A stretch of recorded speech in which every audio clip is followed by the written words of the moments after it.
మా వారికి ఏంటంటే కొన్ని బ్యాడ్ హ్యాబిట్స్ ఉన్నాయండి సార్. తాగటం, ఫ్రెండ్స్ కి వచ్చిన జీతం అంతా వాళ్ళ ఖర్చు చేయడం. అసలు ఇంటికి రూపాయి తీసుకురాడు సార్. శాలరీ ఇవ్వంగానే ఆఫీస్ లో శాలరీ పడింది అంటే అట్నుంచి అటు వాళ్ళకి వెళ్ళి బాగా మంచిగా పార్టీలు దావత్లు చేసుకొని అన్ని ఖర్చులు అవగొట్టుకుని అప్పుడు ఇంటికి వస్తాడు సార్. అదేంటంటే అట్లా చేస్తున్నారని చెప్పి ఎన్ని సార్లు గొడవ పడినా సరే ఆయన ఏ మాత్రం ఆయనలో చలనం లేదు సార్. అన్ని చాలా కేర్లెస్ గా ఉంటాడు. ఏం చేస్తారు మేఘన? ఎంత వరకు శాలరీ వస్తుంది ఆయనకి? ఆయనకి ఒక 50,000 దాకా వస్తుంది మేడం. ఓకే. పిల్లలు ఉన్నారండి? ఒక పాప ఒక బాబండి. పిల్లలున్నా కూడా కొంచెం బాధ్యత తక్కువగా ఉంది. బాధ్యత తక్కువ మేడం. ఏం లేదు, ఎంత కాడికి ఫ్రెండ్స్ ఫ్రెండ్స్ ఫ్రెండ్స్ పెళ్ళైతే మటుకు ఫ్రెండ్స్ వదలాలా, నువ్వు మేనేజ్ చేసుకో అంటాడు మేడం. చేతికి డబ్బులు ఇస్తేనే కదా మనం మేనేజ్ చేసేది, చేతికి డబ్బులు ఇవ్వడు. మీరేమన్నా చేస్తారంటే జాబ్ చేస్తున్నారా? లేదు మేడం, నేను ఇంట్లోని హౌస్ వైఫ్ నే మేడం. Right right. ఓకే. ప్రధానంగా సమస్య ఏంటమ్మా? తాగటమా? కాదు సార్, ఆ డబ్బులన్నీ అలా ఆయన పాడు చేస్తున్నారని చెప్పి చాలా సార్లు గొడవలు జరిగినాయి సార్. ఇంకా నేను పెద్దవాళ్ళలో పెట్టి అదే జీతం అంతా నా చేతికి ఇస్తేనే నేను కాపురానికి వస్తానని చెప్పాను సార్. సరే అని చెప్పి బాగా గొడవలు అయినప్పటికీ నేను మొన్న 3 నెలలు వెళ్ళి పుట్టింట్లోనే ఉన్నాను సార్. అయ్యో. సరే నువ్వు చెప్పినట్టే వింటాను అని కొంచెం ఆయన జీతం తేవటం నాకు ఇవ్వటం కొంచెం అట్లా అట్లా కొంచెం దారిలో పడుతున్నాను సార్. జీతం డబ్బులు తీసుకొని కొంచెం నేనేం చేశానంటే, ఇప్పుడు ఆయన ఎట్లా దుబారా చేస్తున్నా, నేను 1 రూపాయి చేస్తే ఆడపిల్ల ఉంది కదా మేడం, దానికి పెళ్లి చేయాలన్నా దాని భవిష్యత్తు బాగుండాలన్నా ఈ రోజుల్లో కట్నాలు లేకుండా ఏం జరగదు. అవునవును.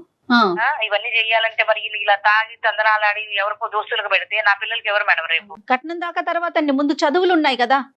చదువులు ఉన్నాయి కదా మేడం. ఆడపిల్ల ఇప్పుడు నా జీవితం చదువు లేదు కాబట్టి కదా ఆయన నా చేతికి ఏమి ఇవ్వకుండా ఆయన ఇష్టం వచ్చినట్టు తిరుగుతున్నాడు. అదేలేండి, అదేలే. ఓకే. అందుకని నేను అలా పెద్దల్లో పెట్టి ఆటో వాళ్ళని ఇటోళ్ళని పిలిపించి మాట్లాడి చేసి ఇక ఆయన కాపురాన్ని తీసుకొచ్చి నాకు జీతం నా చేతికి ఇస్తున్నాడు మేడం. ఆయనకి ఏదైనా అవసరం అయితే నన్నే అడుగుతున్నాడు. ఈ వారం నేను దావత్కి వెళ్ళాలి, 4,000 ఇవ్వు అంటాడు. నేను 4,000 ఎందుకు ఇవ్వాలండి? 4,000 ఎవరికో తీసుకెళ్లి మీరు పెట్టడం ఏంది? ఈసారికి 2,000 తీసుకోండి. అలా కంట్రోల్ చేస్తూ చేస్తూ సార్ ఖర్చులు చాలా వరకు తగ్గించాను సార్. ఇప్పుడు కొంచెం నా దారిలో పడి ఆయన నాకు ఇచ్చేస్తున్నాడు. ఇంతలో సార్ నేనేం చేశానంటే, ఎట్లా ఇప్పుడు ఆయన దగ్గర తీసుకుంటున్నాను కదా అని ఆ పైసలన్నీ నేనేం చేశాను సార్, కొంచెంగా కూడబెట్టుకుంటా ఒక 2 లక్షల దాకా పోగు చేసుకున్నాను సార్. పోగు చేసుకుంటే ఇక ఉంటారు కదా సార్ మాకు తెలిసిన వాళ్ళు, అమ్మలక్కలు అందరూ కూర్చుంటాం కదా ఇట్లా అని చెప్పుకున్నప్పుడు, ఇక్కడ మన గల్లీలోనే వాళ్ళు చీటీ చేస్తున్నారే, నువ్వు కూడా దాచిపెట్టి అందరికి సర్ప్రైజ్ చెయ్యి, నువ్వు కూడా రేపు మంచి అమౌంట్ వస్తుంది అంటే సరేలే ఆశపడ్డాను సార్. ఆశపడి నేను కూడా చిట్టి కట్టాను, 5 లక్షల చిట్టి. Okay okay. ఇంకేం లేదు, వచ్చే నెల మనం పాడుకుంటే మనకు 5 లక్షల చేతులకు వచ్చేస్తాయి మేడం. అయితే ఇందులో ఆమె ఐపీ పెట్టి వెళ్ళిపోయిందంట రాత్రి. అయ్యో. ఏం చెప్పంటారు మేడం? అయ్యో. మా వారికి తెలీదు. ఇంతలో ఈయన ఏం చేశాడు, రాత్రి వచ్చి ఏమేమే ఇప్పుడు నువ్వు నా దగ్గర డబ్బులు తీసుకుని దాచి పెడుతున్నావా, మీ పుట్టింటోళ్ళకి పెడుతున్నావా, నువ్వు అసలు ఏం చేస్తున్నావు నాకు తెలియట్లేదు అంటే, లేదండి దాచి పెట్టాను, మీకు వచ్చే నెల మీకు ఒక సర్ప్రైజ్ ఇస్తానండి అని చెప్పాను. నేను చెప్పేశారు. తీరా చూస్తే నేను చెప్పాను సర్ప్రైజ్ ఇస్తానండి అంటే, అవునా అన్నాడండి. ఇప్పుడు ఆయన అంటున్నాడు, నేను ఒక స్థలం చూశాను చాలా తక్కువగా వచ్చింది, నువ్వు ఆ పైసలు ఇస్తే నేను తీసుకెళ్లి దానికి భయానా కడతానని కూర్చున్నాడు.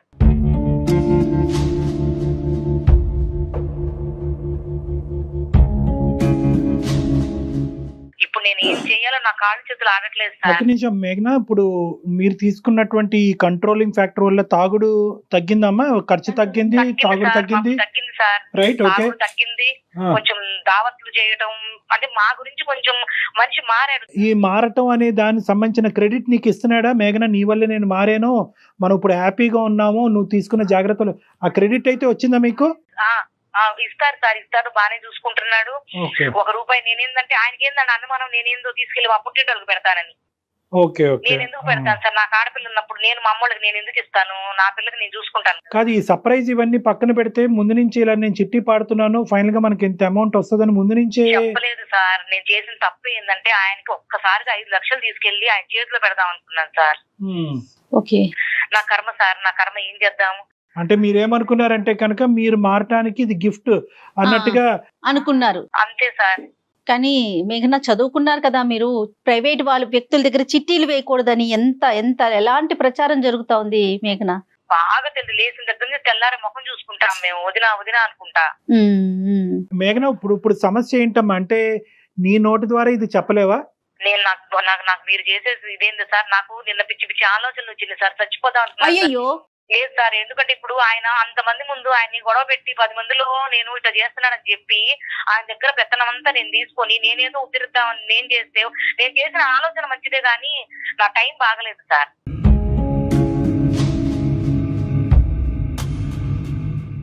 ఇప్పుడు కానీ ఆయన ఒప్పుకోడుగా, నేనేదో ఖర్చు పెడుతున్నానని చెప్పి నువ్వు తీసుకున్నావు, నువ్వు తీసుకెళ్లి చిట్టీలకు తగలబెట్టావు నువ్వు అని చెప్పి అసలు ఆ మనిషి ఎలా రియాక్ట్ అవుతాడో, ఆయన నేను ఎలా ఫేస్ చేయాలో. పోలీస్ కేసు ఏమైనా ఫైల్ అయిందమ్మా? లేదు సార్, ఎందుకంటే అందరూ అట్లాగే ఉన్నారు. రాత్రి ఏమో పెద్ద గొడవ సార్. ఇప్పుడు నేను పోలీస్ కేసు వాళ్ళతో పాటు పోనీ పెడదాము అన్న ముందు ఈ మనిషి నువ్వెందుకు వెళ్తున్నావు, నీకు అవసరం ఏందని అడుగుతాడుగా. అది ఇంకా మిగతాదంతా మొదలవుతుంది కదా. మేఘన ఒకసారి ఆయనతో మాట్లాడదామా మరి? Okay madam. అమ్మాయి చేసిందంతా మంచిగానమ్మా, అసలు తప్పు పట్టడానికి ఏమీ లేదు. నమ్మకుండా ఉండాలి కదా. అప్పుడు తను మంచి చేసింది కాదనట్లేదు, కానీ ఇవాళ రేపు ప్రైవేట్ వ్యక్తుల దగ్గర డబ్బులు దాచుకోవటాలు, చిట్టీలు వేయటాలు. హలో హలో ఏమండి? ఏమండి, నేను అదే మీతో ఓ విషయం దాచి పెట్టానండి, అది చెప్పలేక నేను డాక్టర్ కళ్యాణ్ చక్రవర్తి గారు ఒకసారి మాట్లాడతారు, ఒకసారి మీరు మాట్లాడరా? ఏంటి, ఏం దాచిపెట్టావు? నేను ఇప్పుడు నిజం నన్ను ఇంటికి వచ్చాక మాట్లాడతాను. లేదండి, లైన్ లో ఉన్నారండి సార్ వాళ్ళు. ఇప్పుడు నువ్వు ఎక్కడున్నావు? నేను మన ఇంట్లోనే ఉన్నానండి. మరి చక్రవర్తి గారు ఎవరు? ఒక్కసారి మాట్లాడండి. ఏం మెయిల్ పెట్టావు, ఏం జరుగుతుంది? నేను ఇంటికి వచ్చాక క్లారిటీగా మాట్లాడతాను. నమస్తే అండి రాకేష్ గారు. నమస్కారం. నమస్తే. మేము సుమన్ టీవీ అందమైన జీవితం ప్రోగ్రామ్ నుంచి కాల్ చేశానండి. నాతో పాటు డాక్టర్ కళ్యాణ్ చక్రవర్తి గారు కూడా ఉన్నారు. ఏం లేదండి, మీ భార్య ఒక చిన్న మెయిల్ చేశారు మాకు. ఆ మెయిల్ కి సంబంధించిన ఒక విషయం మీతో డిస్కస్ చేద్దాం ఫోన్ లోనే. మేము మా ఆఫీసులోనే ఉన్నాము, తను మీ ఇంట్లోనే ఉన్నారు. జస్ట్ ఫోన్ లో ఒకసారి డిస్కస్ చేద్దామని చెప్పి మేమే మీకు కనెక్ట్ చేయమన్నాం. నమస్తే రాకేష్ గారు, సారీ మిమ్మల్ని ఇబ్బంది పెట్టినందుకు. ఆ అమ్మాయి ఒక చిన్న చిక్కుముడి సమస్యలో ఉంది, మీ మిస్సెస్. అయితే ఏంటంటే తను మంచి చేద్దామని పోయి ఇప్పుడు వేరే సమస్య తెచ్చిపెట్టుకుంది. అయితే ఏంటంటే ఈ రోజు తన్ని ఎలా చెప్తే కనుక మీరు ఏ విధంగా రిసీవ్ చేసుకుంటారో, తన జీవితం తన కాపురం ఏమవుతుందో అనే భయంతో మాకు చేసింది. దానికి ముందు ఆ సమస్య ఏంటి అని చెప్పే ముందు మిమ్మల్ని ఒక ప్రశ్న రాకేష్ గారు. మీరు ఇంతకు ముందు ఆవిడ చెప్పినటువంటి మాటలు బట్టి ఇంతకు ముందు డ్రింక్ చేసి కొద్ది డబ్బులు విచ్చలవిడిగా ఖర్చు పెట్టి కొద్దిగా చల్లా చెదిరైనాయి జీవితాలు కాస్త. ఇప్పుడు ఏమొచ్చి అదంతా కూడా ఆవిడ చేసిన ప్రయత్నం బట్టి ఇది ఒక గాడిలో పడింది అన్నట్టు మాకు చెప్పారు ఆవిడ. అది నిజమేనండి? నిజమే అండి. అప్పట్లో నేనేదో తాగేసి ఫ్రెండ్ సర్కిల్ లో చేసేస్తున్నానని నా మీద లేనిటన్ని పోసి చేశానండి. వాళ్ళకి వాళ్ళ ఫ్యామిలీని తీసుకొచ్చి పెద్ద మధ్యస్థం పెట్టి నాకు జీతం ఇవ్వట్లేదు, ఈయన తాగేసి తొందరలు ఆడుతున్నారని చెప్పి నాన్న రచ్చ చేసి నేను తేవడం శాలరీ ఆవిడకి ఇవ్వడం, నేను తేవడం శాలరీ ఆవిడకి ఇవ్వడం, అలాగే జరిగిందండి. ఆడవాళ్ళ గురించి తెలియదు ఏముందండి, ఇంట్లో ఒకలా ఉంటారు, బయటకు వచ్చినాక ఒకలా ఉంటారు. ఇంకా సర్దుకోపోవాలి కదా అనే గుణంతోనే నేను తెచ్చి ఆడికి ఇచ్చానండి. అది ఏమైంది, ఇప్పుడు కుటుంబం అంతా కూడా హ్యాపీగా ఉన్నారు, ఎంతో కొద్ది గొప్ప సేవింగ్ చేసుకుంటున్నారు అనే మాటలో వాస్తవం ఉంది. అలా ఉండటానికి మీరు ఆ అమ్మాయి క్రెడిట్ ఇస్తున్నారు కదా, అది గొప్పగానే చూస్తున్నారు కదా మీరు? ఆ విషయంలో ఇస్తాను, ఎందుకంటే మొత్తం నేను ఇచ్చిన శాలరీ మొత్తం ఆవిడకి ఇస్తున్నాను. ఆవిడే ఏ టు జెడ్ ఆవిడే చూస్తుంది. సరే, వెరీ గుడ్. ఇప్పుడు ఏంటంటే ఆవిడ ఉద్దేశం అయితే కరెక్ట్ అని మీరు నమ్ముతున్నారు. ఆవిడ కఠినంగా వ్యవహరించినా కూడా ఈ రోజు ఆవిడ ఉద్దేశం అయితే కరెక్టే అని మీరు నమ్ముతున్నారు. కరెక్ట్ అండి. అయితే కొన్ని సందర్భాల్లో ఏమవుతుందంటేనండి, ఇక్కడ ఒకటే కాదు, కొన్ని సందర్భాల్లో ఏమవుతుందంటే ఇలా మంచి చేయటానికి పోయి కొంతమంది కొన్ని కష్టాలు కొని తెచ్చుకుంటారు. అది ఉద్దేశపూర్వకంగా కాదు, అదృష్టం బాలేక టైం బాలేక జరిగేటటువంటి అంశాలు. ఈ రోజు మీ వైఫ్ కూడా అదే పొజిషన్లో ఉంది. ఏంటంటే కనుక ఆవిడ మీ దగ్గర నుంచి సేవ్ చేసినటువంటి రూపాయి అమౌంట్ కాస్త చీటీ కట్టారు. చీటీ కట్టారు. అదే చెప్పండి. ఓకే. ఈ మధ్యలో మీరు కూడా అడుగుతున్నారంట, ఏమైనాయి ఆ డబ్బులు, ఏమైనాయి, ఎక్కడ పెట్టినావు, మీ అత్తింటి మీ పుట్టింటి పంపిస్తున్నావా ఏంటి అని రకరకాలు అడుగుతున్నారంట. ఆవిడ పాపం చాలాసార్లు అడిగితే నేను సేవింగ్ చేస్తున్నాను, మీకు ఎందుకు, మీరు అడిగినప్పుడు ఒకేసారి మంచిగా ఇస్తానని చెప్పారు. అది కరెక్ట్, అది వాస్తవం. అది మీరు నమ్మారా? అది అది అది ఆవిడ అబద్ధాలు ఆడే. ఎందుకంటే ప్రతిరోజు వచ్చిన శాలరీలో తీస్తున్నానండి, అక్కడ పెట్టున్నానండి, బ్యాంక్ చేస్తున్నాను, మీకు ఆ ప్రాబ్లం లేదంటుంది, చూస్తుంది, ఇంట్లో కావాల్సిన ఏ టు జెడ్ ఆవిడ చూస్తుంది. అయితే ఇప్పుడు ఏంటంటే ఇప్పుడున్న పరిస్థితి ఏంటంటే కొద్దిగా మీరు జాగ్రత్తగా ఆలోచించవలసినటువంటి అంశం, కొద్ది కూల్గా వినాలి. ఆవిడ కూడబెట్టినటువంటి ఆ డబ్బు కాస్త ఈ రోజు ఆవిడ చేతుల్లో లేదు. ఇంక రేపు అనగా అంటే నెక్స్ట్ మంత్ లో పాడదామనేటటువంటి పరిస్థితికి వచ్చేటప్పటికి చాలా సందర్భాల్లో చాలా చోట్ల మనం చూసేటటువంటి మోసాల్లాగే ఈ చీటీ కంపెనీ కాస్త ఎత్తేసారంట, ఐపీ పెట్టి ఎత్తేసారంట. ఇప్పుడు ఆ కంపెనీ కాస్త లేదు. సో ఆవిడ పెట్టినటువంటి డబ్బులన్నీ ప్రస్తుతానికి పోయినట్టే. ఏదైనా పోలీస్ కేసు ఏదైనా వేసి మళ్ళీ ఏమైనా అది వేరే విషయం. కానీ యాజ్ ఆఫ్ నౌ పాపం ఆవిడ మీకు చెప్పుకోలేకపోతుంది, కానీ ఆవిడ విపరీతమైనటువంటి బాధ దుఃఖంలో ఆవిడ ఉంది. ఆవిడ ఏంటంటే ఆఖరికి ఈ విషయం నా భర్తకు చెప్పుకోలేనటువంటి పరిస్థితుల్లో నేను చచ్చిపోవటానికి కూడా రెడీ అనేటటువంటి ఆలోచన చేసేటప్పటికి మేము అలా కాదమ్మా, మేము ఉన్నాం నీతో పాటు, నువ్వు నీ బాధ ఏంటో మాకు చెప్పు, మేము కమ్యూనికేట్ చేయవలసినటువంటి విధంగా మేము రాకేష్ గారికి కమ్యూనికేట్ చేస్తామని చెప్పాము. ఇప్పుడున్న పొజిషన్ అది సార్. చూడండి చక్రవర్తి గారు, నేను ఒక విషయం చెప్తాను. ఇప్పుడు నేను ఏదో చేసేస్తున్నాను, నేను బయట ఖర్చు చేసేస్తున్నాను అని చెప్పి మధ్యస్థం పెట్టి మొత్తం నానా హంగామా చేసి తెచ్చి ఇంట్లో సేవింగ్ పెట్టారు. ఇప్పుడు సడన్ గా ఐటీ పెట్టేస్తారంటే ఎంత అమౌంట్ అండి? ఎలా జరుగుతుంది ఇది? ఎందుకు భర్తకు ఒక భార్య చెప్పుకోలేనంత కష్టం వచ్చేసిందా ఇక్కడ?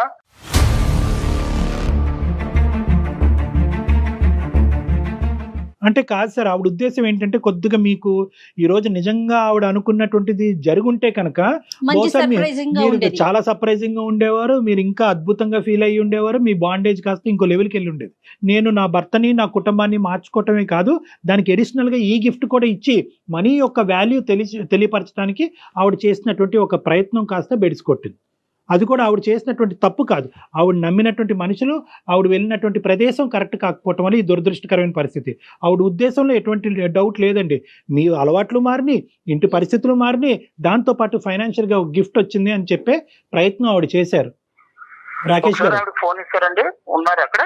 ఆవిడ లైన్ లోనే ఉన్నారండి. ఏం జరుగుతుందిరా? ఏం జరుగుతుంది అసలు? ఏమవుతుంది? ఏంటి ఇవన్నీ? అయితే పెట్టడం ఏంటి? డబ్బులు ఎత్తుకెళ్ళడం ఏంటి? నువ్వు ఎందుకు చెప్పలేదా నాకు ఇన్ని రోజులు? నువ్వు ఒక్క మాట చెప్పావా? మీరు వినండి కొంచెం. మీరు ఇట్లా అరుస్తారని నేను చెప్పలేదండి. మీరు కొంచెం ముందు వినండి. వచ్చే నెలలో పాడితే 5 లక్షలు వస్తాయి, ఒకేసారి తీసుకొచ్చి మీ చేతికి పెడదాం అనుకున్నానండి, సర్ప్రైజ్ అని. మరి నువ్వు దరిద్ర మోసాలు జరుగుతున్నాయి, టీవీలు చూడట్లేదా? నువ్వు పేపర్ చూడట్లేదా? ఏమండి మన ఇంటి ఎదురు వదిన గారండి, వదిన గారు చెప్పావా బయట? అదేదో బ్యాంకులో వేయవచ్చు కదా, హ్యాపీగా అయిన వాళ్ళం కదా బ్యాంకులో వేస్తే. నేను ఆ రోజు నుంచి నువ్వు మధ్య పెట్టినప్పటి నుంచి నేను ఏమైనా నేను అడిగానా ఏం చేస్తున్నావు ఏంటి అని? లేదండి. మరి బయట ఇలాంటి మోసాలు జరుగుతున్నా నేను చీటీ కట్టాల్సిన అవసరం ఏమొచ్చింది? లేదండి, 4 లక్షలు కడితే ఇంకో 1 లక్ష కలిసి వచ్చింది కదా, లేని కట్టానులేండి.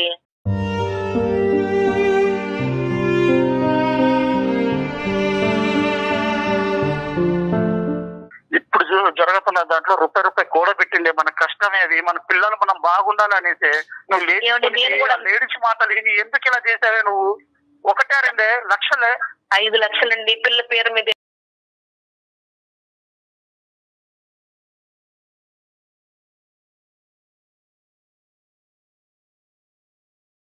లేకుంటే ఇలాంటి దరిద్రం. అందుకే ఆడదానికి పెత్తనం ఈ గుర్తు అంటారు. పెత్తనం ఇస్తే ఇలా ఉంటుంది. ఇక్కడ ఏంటంటే డబ్బు పోయింది అనేటటువంటి మాట వాస్తవం. మీరు బాధపడుతుంటే, ఆవిడ బాధపడుతుంటే మా గుండె కూడా తరుక్కుపోతుంది. కానీ ఇక్కడ ఉద్దేశం ఒక్కసారి ఆలోచించండి సార్. అది పోగొట్టుకున్న డబ్బులు మళ్ళీ తిరిగి సంపాదించుకోవచ్చు, కష్టపడండి మళ్ళీ సంపాదించవచ్చు. అది ఇక్కడ కాదు సమస్య. దయచేసి ఇప్పుడు వరకు ఈ కుటుంబాన్ని అంతా కూడా ఒక ప్లాట్ఫామ్ మీద తీసుకొచ్చి చాలా నైస్గా ఆవిడ స్టెబిలైజ్ చేసింది. దాన్ని ఇంకో మెట్టు ఎక్కించి మిమ్మల్ని సంతోషపెట్టి మిమ్మల్ని సర్ప్రైజ్ చేద్దామని అనుకున్నది ఆవిడ ఉద్దేశాన్ని తప్పుపట్టండి. పోయింది డబ్బు కాదనట్లేదు, వెళ్ళిన చోటు చేసినటువంటి ప్రాసెస్ తప్పు. ఆవిడ తెలివి తక్కువగా చేసింది. చాలా మంది మన సమాజంలో తెలివి తక్కువగా చేసి రోజు వారి టీవీల్లోని పేపర్లో మీరు అన్నట్టు చాలా చూస్తున్నాం. కానీ ఏంటంటే ఆశకు పోయి ఒక 10 రూపాయలు ఎక్కువ వస్తాయనేటటువంటి ఉద్దేశంతో ఎక్స్ట్రా రిస్క్ తీసుకుని చాలా మంది పోగొట్టుకుంటున్నారు. ఈవిడ కూడా అందులోనే కాలు పెట్టింది. కానీ ఉద్దేశం గురించి నేను చెప్తున్నా, ఉద్దేశం మంచిదా కాదా? మంచిదే అండి, ఉద్దేశం మంచిదే కాదనట్లేదు. ఎందుకంటే నేను ప్రతిసారి శాలరీ ఇచ్చినప్పుడల్లా ప్రతిసారి అడతాను, ఏం చేస్తున్నావు అంటే నేను సేవింగ్ చేస్తానని, నేను ఎత్తి పెడతానండి, అన్ని నేను చూసుకుంటానంటే. ఇంకా వద్దు అంటే ఇంకా సరే. నేను ఆ ఒక్క ఉద్దేశం మీదే నేను బయట ఫ్రెండ్స్ వెళ్ళట్లేదు, పార్టీలు వెళ్ళట్లేదు, వీకెండ్ మానేసుకున్నాను. సరే ఏదో హ్యాపీగా ఉందా అనుకున్నాను. భర్త బయటకు వెళ్ళినప్పుడైనా సరే, భర్త ఆఫీస్కి వెళ్ళినప్పుడు సరే, 1 రూపాయి ఎంత సేవింగ్ లో ఉందో చెప్పాల్సిన అవసరం భార్యకు ఉందా లేదా అది చెప్పండి మీరు క్లారిటీగా. ఒకటి సార్, ఇక్కడ ఏంటంటే మీరు ఎలా ఖర్చు పెడుతున్నారు అనే లెక్క ఆవిడకి తెలియాలి అనేటటువంటి రూల్ ఉన్నప్పుడు ఆవిడ ఎలా ఖర్చు పెడుతుంది అనేటటువంటి లెక్క కూడా మీకు కూడా తెలియాలి. ఇక్కడ అది అందులో that is very clear sir, అందులో ఎటువంటి డౌట్ లేదు. కానీ ఇక్కడ ఏంటంటే ఆవిడ ఉద్దేశం ఏంటంటే ఇది ఒక్కొక్క రూపాయి కూడబెట్టి ఒకేసారి సర్ప్రైజ్ ఇద్దాం అనేటటువంటి ఆలోచనతో ఆవిడ చేసినటువంటి స్టెప్పే కానీ మీ దగ్గర ఉద్దేశపూర్వకంగా ఆవిడ ఖర్చులకో ఆవిడ సంతోషాలకో ఆవిడేమి పర్సనల్గా ఏం వాడుకోలేదు ఇక్కడ. అది మీకు తెలుసు, మాకు తెలుసు. మీ భార్యగా ఏంటంటే అది మీకు అర్థమవుతుంది. ఆవిడ మాట్లాడినటువంటి పద్ధతులు విధానాలు బట్టి మాకు కూడా కొంతవరకు అర్థమవుతుంది. ఎటొచ్చి ఏంటంటే ఇది జరిగింది కాబట్టి ఈ జరగటం వల్ల మీ మనసు విరిగిపోయి ఇంతకు ముందు వచ్చినటువంటి డిఫరెన్సెస్ మళ్ళీ పెరిగిపోకూడదు, మళ్ళీ పునరావృతం అవ్వకూడదు, మనస్పర్ధలు పెరగకూడదు. ఎందుకంటే ఈ ఫ్యామిలీ అంతా కూడా ఒక మంచి ఒక పొజిషన్కి వచ్చింది. సో ఇక్కడ మీరు మనీ పోయింది అని చూస్తే కనుక ఆవిడ మీద నెగిటివ్ వైబ్రేషన్ వస్తుంది. కాదు ఆవిడ ఉద్దేశం కరెక్ట్, పోయిన డబ్బులు ఎలాగ పోయినాయి, నా భార్య పెర్ఫెక్ట్, నా కుటుంబం గురించి ఆవిడ ఏమన్నా చేయడానికి రెడీ అని అనుకుంటే కనుక మీ ఇద్దరు బాండింగ్ ఇంకా పెరుగుతుంది. కానీ పాప ఆవిడ ఉద్దేశం కరెక్ట్, అది కళ్యాణ్ గారు అంటున్నట్లుగా. మేఘన ఇక్కడ 2 things అమ్మా. ఒకటి ఏంటంటే చాలా రిస్క్ ఇష్యూ ఒకటి చేసావు, రెండోది ఏంటంటే అతని దగ్గర దాచిపెట్టావు. రెండు డేంజర్. నేను దాచిపెట్టడం అంటే సార్, మా వారికి నేను అంత ఒక్కసారిగా 5 లక్షలు తీసుకుని ఇదిగోండి రూపాయి పోగు చేసి మీకు సర్ప్రైజ్ చేద్దామని దాచిపెట్టాను, కానీ మా వారు చెప్పకూడదు అనేది నా ఉద్దేశం కాదు. ఇక్కడ ఇంత తెలివితేటలు ఉపయోగించారు కదా ఆయనకి సర్ప్రైజ్ చేయాలని, మరి ప్రైవేట్ గా ఒక వ్యక్తుల్ని నమ్మి ఎలా చిట్టి వేశారండి? ఎన్ని పథకాలు లేవు, ఎన్ని గవర్నమెంట్ బ్యాంక్స్ లేవు. 5 లక్షలు వస్తాయన్నారు మేడం. 5 లక్షలు వస్తాయని ఆశపడ్డాను, మంచిది కదా. ఒకటి మేఘన ఏంటంటే ఇప్పుడు మీరే ఇందాక అన్నారు, అమ్మలక్కలో ఎవరో అన్నారు కదా, ఏదైనా కూడా మీ ఇంటి పరిస్థితులు బట్టి మీరు ఏదైనా ఒక నిర్ణయం తీసుకోవటం అనేటటువంటి చాలా ఇంపార్టెంట్ అమ్మా. మీ భర్త, అతని సంపాదన, ఇంటి వ్యవహారాలు, పద్ధతులు, మీ ఇద్దరి మధ్యన ఉండే అండర్స్టాండింగ్ బట్టి ఎవరికి వాళ్ళు నిర్ణయాలు తీసుకోవాలి. వాళ్ళు ఏదో చెప్పారు, వదిన గారు ఏదో చెప్పారు, పక్కింటి ఆంటీ ఏదో చెప్పింది అంటే కనుక ఇప్పుడు మీకు వచ్చిన కష్టం ఆవిడకి వచ్చింది, కాదనట్లేదు. కానీ వాళ్ళ భర్త ఆవిడని అర్థం చేసుకునే విధానం, మీ భర్త మీ మధ్యన ఉండేటటువంటి బంధం చాలా వ్యత్యాసం ఉంటుంది. సో కాబట్టి ఏంటంటే మీ పరిస్థితులు బట్టి, మీ ఇంటి వ్యవహారాలు బట్టి మీరు నిర్ణయాలు తీసుకోవాలి.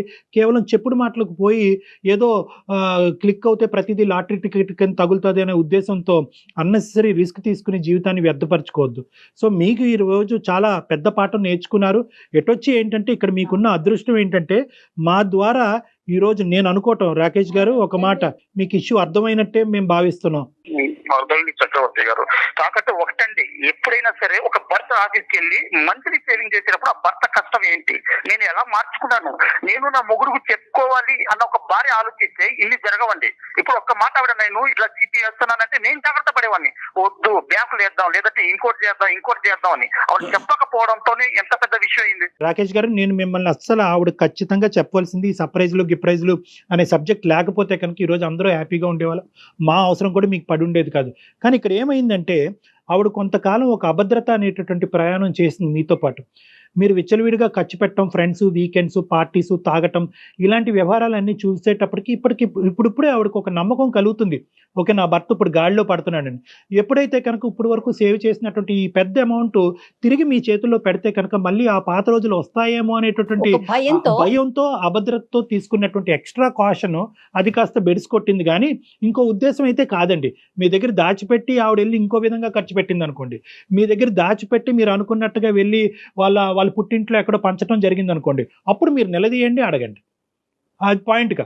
కానీ ఇక్కడ ఏంటంటే ఆ క్లారిటీ ఆవిడకి ఇంతకు ముందు ఏదైతే ఆవిడ చూసిందో అది ఇప్పుడిప్పుడే ఆవిడకి ఒక బలం వస్తుంది అనమాట. ఓకే మారేడు. ఎప్పుడైనా డబ్బు చూస్తే మళ్ళీ మనిషి మొదటికి వస్తాడనే భయంతో ఆవిడ కొద్దిగా అతి జాగ్రత్తగా వ్యవహరించింది, మీకు చెప్పకుండా ఆవిడ నడిపింది. అది కాస్త మీకు ఇంకా అవమానంగానే అనుమానాస్పదంగా మారింది. చూసావా నీ తొందరపాటు వల్ల ఎంత ఇదైందో చూసావా? నేను ఫస్ట్ చెప్తానే ఉన్నాను, నన్ను నువ్వు మార్చడం కోసం ఎన్ని అవస్థలు పడ్డావో నేను అది కూడా చెప్తున్నాను. నీ కోసమే నీ వీకెండ్ వదిలేశాను, పార్టీస్ వదిలేశాను, ఫ్రెండ్స్ వదిలేశాను, పబ్బులు వదిలేశాను. ఎందుకు ఏమంటే మా పిల్లలు ఏమైపోతారో అన్నావు. నేను సరే పోనీ ఆడదాన్ని మాట వినాలా? మా అమ్మ తిట్టింది, మా నాన్న తిట్టారు, మా మేనత్తీలందరూ అన్నారు, వాళ్ళ మాటలు ఏమైనా పట్టించుకోలేదు. ఎందుకు నీకు తెచ్చిచ్చాను నేను శాలరీ? ఎందుకు తెచ్చిచ్చాను? ఏదో ఇంట్లో చేస్తున్నావు కదా అని నిన్ను నమ్మే కదా ఇచ్చాను. ఏ రోజైనా నన్ను ఈ విషయం డిస్కస్ చేసావా? బయట టీవీలు చూడట్లేదా? బయట న్యూస్ చూడట్లేదా? మోసాలు, దగాలు, చీటీలు, అవి ఇవి అనేసి ఒక్క విషయం అతను చెప్పుంటే సేవ్ అయిపోయేది కదా. ఈ రోజు ఇంత పరిస్థితి వచ్చేదా మనకు?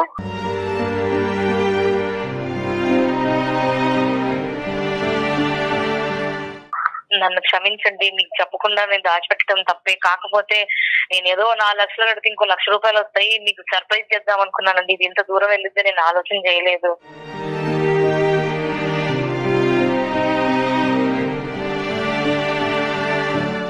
ఆవిడకి పూర్తిగా అర్థమైంది, మీరు కూడా ఆవిడని అర్థం చేసుకున్నారు. కాబట్టి ఇక ముందు నుంచి ఈ సబ్జెక్ట్ గురించి ఎక్కువ డిస్కస్ చేయకుండా అక్కడ దగ్గరలో పోలీస్ స్టేషన్కి వెళ్ళి మీరు కూడా ఒక కంప్లైంట్ పెట్టి ఏదన్నా ఒక చిన్న అవకాశం ఉంటే కనుక భగవంతుడి దయ వల్ల ఆ ప్రయత్నం అయితే చేయండి.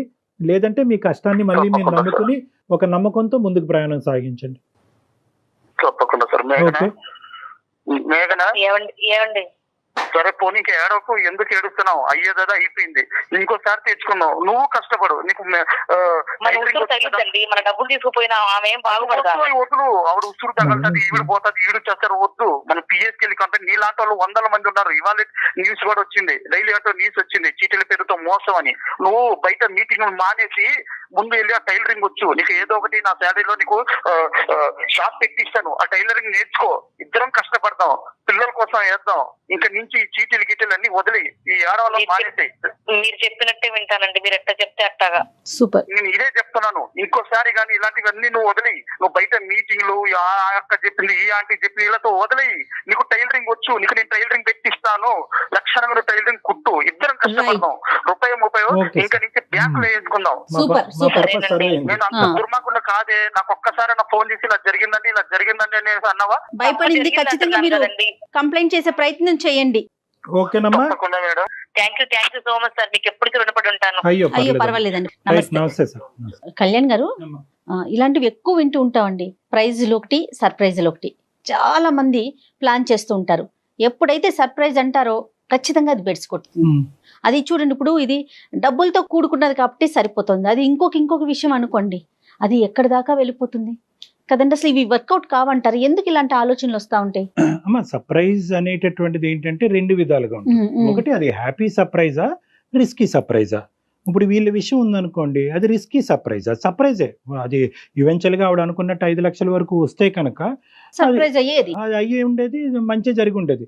కానీ దానివల్ల ఏమవుతుంది అంటే కనుక దాంట్లోనే ఇంకా ప్రోత్సహించబడతారు వీళ్ళు. ఇంకా మళ్ళీ చిట్టీలు వేస్తారు, మళ్ళీ పాడతారు. ఇక్కడ 5 లక్షలతో పోయింది, అక్కడ 15 లక్షలు, 15 లక్షలు.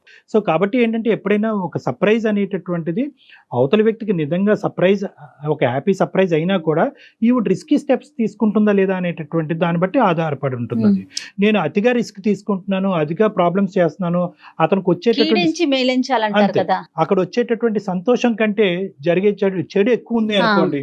బహుశా ఏంటంటే సర్ప్రైజ్ ఆ స్థాయి లేకపోయినా కూడా ప్రతిరోజు తెలియపరుస్తూ చిన్న ప్రైజులు ఇచ్చినా కూడా చాలా సరిపోతుంది. అంతే. థ్యాంక్ యూ కళ్యాణ్ గారు.